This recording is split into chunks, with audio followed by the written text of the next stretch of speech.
Pinasyalan ko nga pala yung kaibigan kong vlogger dito sa may San Luis Food Park. Sabi niya kasi pupwesto siya dito ngayon at dali-dali nga akong pumunta rito para tikman ang masarap niyang pares. Ito nga pala ang J.A. Pares.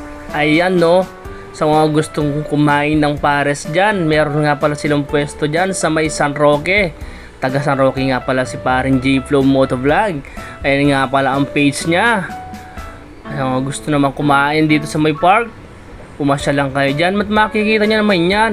J.A. Pares nga pala ang pangalan ng tindahan niya. At ito, malapit lang sa mismong food park pala yan mga idol. At ito, ngayon order na ako dito. Ayan, sa mga gustong taba dyan, no? Anli, taba.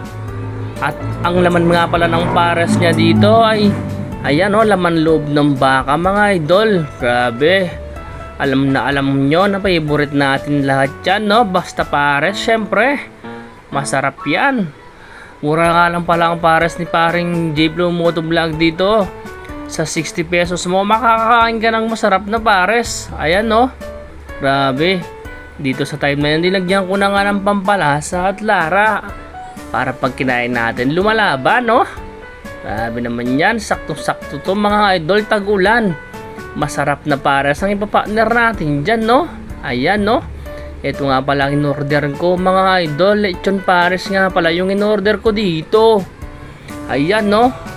Samahan nyo ko dito at lapain na natin tong lechon pares ni paring J-Flow. At ito nga, linapa ako na. Grabe.